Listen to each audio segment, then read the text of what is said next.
Greetings, fellow Earthlings. Would-be farmer here. I'll be 63 next month. Giving you my update on being back to school at 62. Well, I got new glasses this week. What do you think? Handsome? Sporty?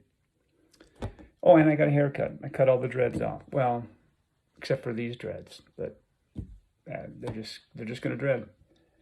Anyway, a little update on what I've been going through.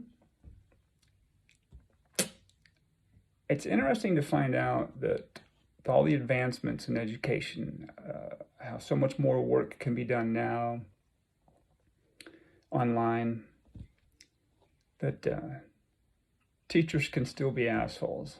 I'll give you a couple of examples here. My biology class, I developed a toothache last week. It got pretty bad. It was not started on Sunday, so I went in Tuesday. And long story short, x-rays, yeah, you got a problem. That root canal needs to be redone. We can't do it here. We're going to have to send you to Las Cruces, which is 2 hours away. So tried to get an appointment that worked well for me with my school schedule. And the only thing we could do was Friday. And that meant I had to miss my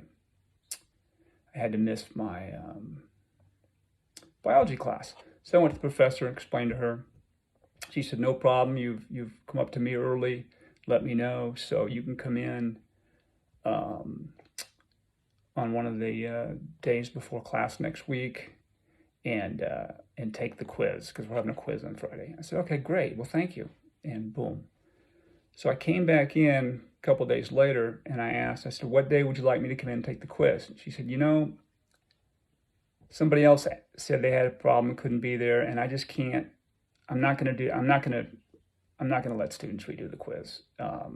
You can drop one, whatever your lowest quiz is, you can drop it. So that's what we're gonna do. And I immediately thought, you know, you're going back on your word. And one of the things that every college student, or every high school student for that matter, has to sign on to is integrity. And the integrity they tell us is that we have to do our own work. If we're quoting a source, if we're using a source or a quote, we have to cite it. We have to list who that piece of information comes from. It has to be our work, and we can't cheat. Our word's important. Integrity is very important. So here's a professor whose integrity, I guess, is flexible, whose word is not important.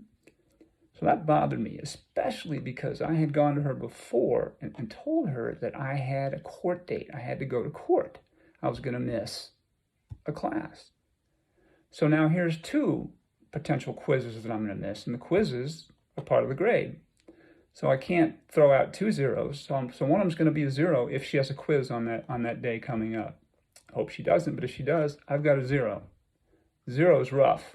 Do the math. You get a 0 on a quiz. Let's say you have 10 quizzes. If you get 100 on the rest of them, that gives you a 90.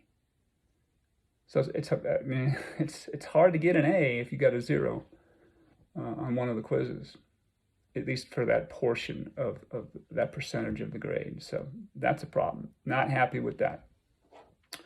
The Spanish class I'm signed up for this quarter. The first week was tough because school started on a Monday. We didn't have class till Thursday. So naturally we're going in and we're trying to get our course materials, which for this class includes an online book. Try to get the online book, can't get it, can't figure out how to get it. I'm thinking, well, I'm an old crusty crab, so I'm just not doing it right. So I keep going at it, I keep going at it, I keep going at it, I can't figure it out. So I send emails in, and it turns out that there was a vendor problem. And I went to the bookstore, I asked them what the problem is. That's a problem. But I was able to read the syllabus, and I went through and I read the syllabus. And one of the assignments that was given to us in the syllabus is that we were supposed to record native speakers that first week in Spanish, record native speakers. So, okay, that's cool, that sounds good. And I was like, so do I go out and try to find them? Or it was just kind of ambiguous. Okay, so Thursday night, we were supposed to have our first class, which is interesting because it's a 3-hour course and the class is an hour and 15 minutes. Typically, if you have a 3-hour course, you're going to meet twice a week for an hour at least, maybe an hour and a half each time, but once a week. So that was interesting. But again, I left the University of Georgia in 1981. So it's been a long time. So things are different now, and I'm learning this as well. Plus, I don't have the greatest of computer skills. So not only am I trying to figure out how to navigate this new university system, I'm not great on the computer. I know the computer is going to be important to access some of these online apps. You couple that with that I can't get to the book. So anyway, Thursday, our first class. Also keep in mind, this is beginning conversational Spanish. That's what it's called, beginning conversational Spanish. So I'm thinking, well, this is great. I know some Spanish, and I took 101 in college, and I had taken Spanish in high school. So I said, this will be a good review for me. Besides, I want to start off with an easier transition than necessary. I'm not going to take advanced calculus, advanced chemistry, and advanced zoology. I'm not going to load myself up and make this really hard on me. So I thought, this is okay. This is a good start for me. Ease into the Spanish language. This is a Hispanic community. Very nice for me to do this.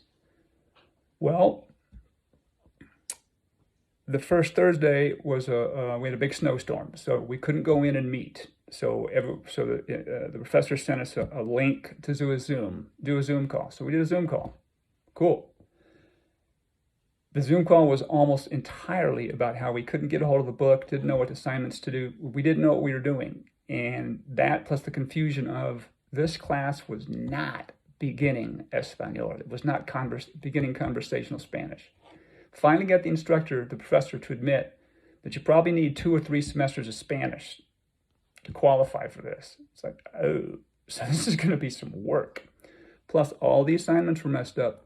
And it took 2 more weeks for the professor to admit that this was a, he told us, he said that he appreciated us hanging in there, that we were his guinea pigs. This was a new course. So it's basically being developed while we're trying to learn. Well, I didn't know that the first 2 weeks. I was freaking out. I'm doing all these assignments. In a portion of the online application. I did like 57 assignments of the 62 that were due. And I finally asked him, I said, how do I get this and that? And I can't get a hold of people to do this assignment because some of them were collaborations and doing chat groups. And he's like, where are you seeing those? I said, right here. And I showed him on the computer. I said, he goes, oh, we're not doing those.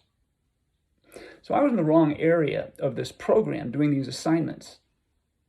And if you click on it and it says assignments and it says due, so it was insane. Now he ended up saying, I'll give you credit for those assignments that you did. So we're all lost in this course. It's not beginning conversational Spanish. The way he explained it is because this is the first class in a group, because it's the first class in a series, conversational Spanish, then conversational Spanish, then conversational Spanish. So it's like 1, 2, and 3. The computer generated the idea that it was beginner, but it was a beginner for the series, not beginner for a Spanish scholar or a Spanish-speaking student or a student who's trying to speak Spanish. So it's not beginning Spanish anything. They didn't put in the course description that you needed prerequisites. That would have made a difference for me. Then I'd have said, oh, I'm not taking 3rd level Spanish. I might have taken something else if Spanish 1 or Spanish 2 wasn't available to me. So integrity, we're supposed to sign on for integrity, and yet we were kind of buffaloed on this. That was kind of weak.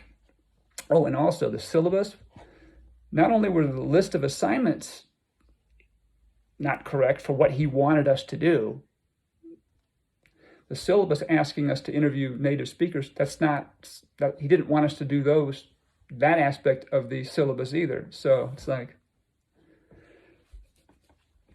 anyway, so I guess it's nice to know that the human element is still involved in higher education.